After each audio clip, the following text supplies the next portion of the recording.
Meus amigos, muito boa tarde a todos vocês. Muito obrigado uma vez mais por assistirem a um vídeo do canal Fernando Gil, Economia Sem Ideologia. Mais uma vez, faz-se mister realizar aqui as minhas costumeiras explanações sobre os meus objetivos quando inaugurei esse espaço de reflexão. Desideologizar o debate. Eu sempre repito isso porque tem ouvintes novos, tem uma renovação da assistência. É muito importante que se deixe claro que eu não vou pender nem para um lado e nem para o outro dentro de dois espectros políticos que predominam, que polarizam a política aqui no Brasil. Eu queria pedir a você para recomendar esse canal nas suas redes sociais. Eu queria pedir a você que pudesse se inscrever e, se possível, mostrar ao YouTube que você está engajado, deixando o like, porque é algo muito importante para o crescimento desse espaço de reflexão desideologizado. E por falar em ideologia, o tema de hoje é algo que eu venho costumeiramente falando ao longo da minha vida, desde 1989, quando então foram deflagradas as reais situações às quais se encontravam os países da Cortina de Ferro, que irromperam em revoluções contra aquilo que se chamava comunismo, mas que, na verdade, à época, se mostrou algo muito parecido com o que acontecia em toda a parte do mundo.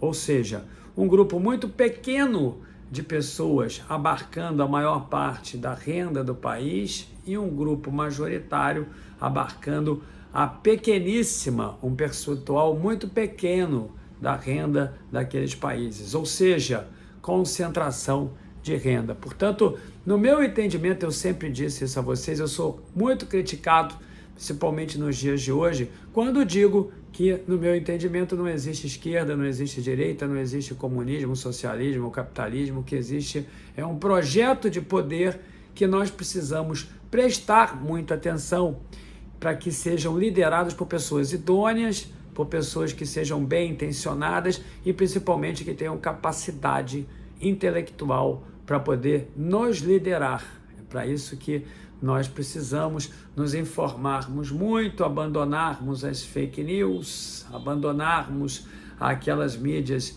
que perpetram as mentiras na sociedade, tanto de um lado político como de outro. Eu já me referi aos que dominam a política aqui no Brasil, e tenhamos as nossas próprias opiniões. Eu jamais vou dizer a você que votou mal porque escolheu um candidato diferente do meu. Eu posso até dizer a você que votou mal, mesmo votando no meu candidato, sem que, na verdade, você consiga explicar exatamente aquilo que ocasionou a sua opinião sobre o mesmo, ou seja, sobre a sua decisão de votar nesse candidato. Isso é votar mal. Votar bem não é votar no candidato X ou Y. Votar bem é você entender, depois de ter realizado reflexões pormenorizadas a respeito de todos os envolvidos, julgando você que aquela pessoa seria melhor para os seus anseios de longo prazo, ou seja, os princípios de uma coletividade. Não adianta também você votar pensando em você se essa pessoa que pôs no seu conteúdo programático algo favorável a você não tiver essa capacidade de liderança e nem de desenvolvimento de outras ações que venham a te privilegiar depois. No final das contas, você também vai ficar prejudicado. Dentro dessa discussão, eu queria dizer a vocês, e eu não tenho nenhuma dúvida que eu vou ler muito sobre isso, eu vou ler Bolsonaro homicida, Lula ladrão, eu não tenho nenhuma dúvida que eu vou ler isso aqui, eu vou ler que o comunismo existe sim, que está tentando ser perpetrado aqui no Brasil pelo Lula, eu vou ver também outras pessoas chamando o Bolsonaro de fascista, mas a verdade é que eu quero dizer a vocês, de tudo aquilo que eu angariei de conhecimento ao longo da minha vida, eu não tenho nenhuma dúvida que essa é a pior fase política desse país. Ou seja, o lulismo contra o bolsonarismo. Eu nunca vi algo mais fratricida, eu nunca vi algo mais antidesenvolvimentista, eu nunca vi algo tão separatista, tão somente social como inclusive familiar. Eu nunca vi algo tão pernóstico para o desenvolvimento do nosso país como esse duelo entre esses dois pseudo-próceres de uma sociedade que encontra-se dividida. É muito ruim porque as medidas boas de ambos os lados são boicotadas, é muito ruim porque as medidas, mesmo que sejam ruins, desses dois candidatos passam a ser adotadas na medida em que você tenha uma predileção por cada um dos dois. O que eu penso é que essa fase muito ruim vem obstaculizando muito uma recuperação econômica que precisa acontecer para que nós não estejamos numa situação igual à da Argentina, que há anos enfrenta um embate político, eu diria, drástico, muito ruim para a sociedade argentina, que acabou desembocando dentro de um processo que mergulha o país numa inflação de quase 280%, com uma taxa de desemprego altíssima, com uma migração de pessoas da classe média para a pobreza de maneira cada vez mais acentuada. Eu não estou aqui falando de forma alguma do atual presidente da Argentina, que está há 6 meses no poder e que não pode ser avaliado ainda. Eu estou falando aqui de uma situação que hoje o argentino vive justamente porque há muitos anos não realiza reformas importantes na sua economia, justamente porque vive uma eterna briga entre também dois grupos que, de fato, tentam polarizar a política do Brasil.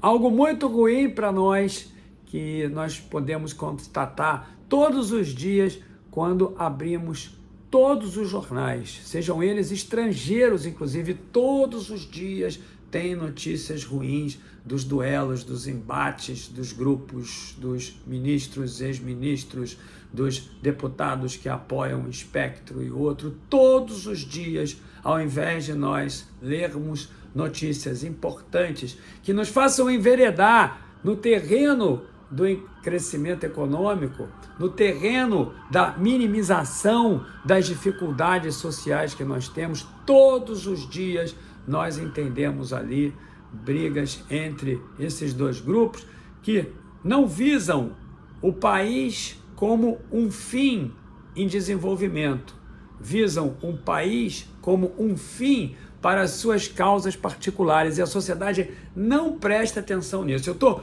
particularmente irritado com isso, em função dessa condição de refém que todos os presidentes da República, sejam eles quais forem, têm com relação ao Congresso Nacional. Justamente porque, mais uma vez, eu devo te falar, aqueles que estão ali no Congresso Nacional estão sem que se encontre nenhuma justificativa dos eleitores que os catapultaram à função de representantes da nossa sociedade no Congresso Nacional, na Câmara de Vereadores, no Senado Federal. Infelizmente, somos um país governado por, eu diria, pessoas que fazem parte da democracia, porque foram votadas, eu me refiro aos senadores e deputados, e que não têm a menor condição de estarem ali. Basta que você aí, companheiro que se diz esquerdista, basta que você aí, companheiro que se diz direitista, basta você, companheiro, que torça pelo Lula, basta você que torça pelo Bolsonaro, que procure questões profícuas, questões que realmente tendencionem ao nosso crescimento econômico nos noticiários diários, sejam eles nas mídias, com ali o viés de direita ou de esquerda, mas eu quero ver você procurar qualquer notícia que realmente seja importante e, eu diria, estruturante, pavimentadora do caminho do desenvolvimento. Eu duvido você vai encontrar. Você hoje encontra notícias apenas das brigas dos dois lados políticos. E a sociedade continua mergulhada nesses contenciosos. Emitem-se pistas ou tentam-se interpretar pistas durante todo o tempo a respeito do pensamento ideológico de cada um. Mas os reais sinais de que uma pessoa tem como objetivo de analisar, de estruturar e desenvolver o seu país, definitivamente você vai encontrar. Portanto, eu quero dizer a você que essa é uma discussão que não é fértil. Essa é uma discussão que, no meu entendimento, precisa acabar aqui no Brasil. Nós precisamos agir com mais inteligência. Novamente, eu falo isso porque acabei de proceder uma leitura de 4 jornais aqui do país, hoje, 5 horas da tarde, e não encontrei nada realmente que pudesse alimentar os meus anseios de viver num país melhor daqui a algum tempo. Porque tudo aquilo que é bom ou que pode ser bom acaba sendo, então, deixado de lado, acaba sendo objeto de guerra política, tanto de um lado quanto de outro. Isso aí realmente é desanimador. Espero que você tenha gostado dessa reflexão e entenda que tem que buscar notícias críveis, que precisa analisar, que política é algo muito mais sério do que propriamente acusar um de esquerdista ou de fascista. Política é algo que precisa ser realizado em prol do nosso crescimento econômico, para que nós venhamos então minimizar as desigualdades e oportunizar aquilo que nós temos como potencial. Espero que você tenha gostado dessa reflexão, compartilhe essa reflexão, esse espaço democrático aqui de reflexão com outros amigos de vocês.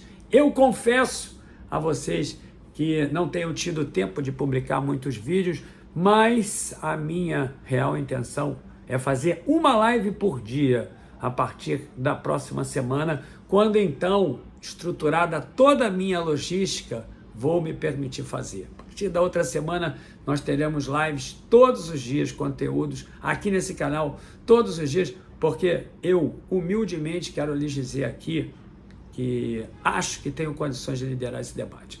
Um grande abraço para vocês, muito obrigado e até o próximo vídeo. Não esqueçam de deixar o like e de se inscreverem no canal.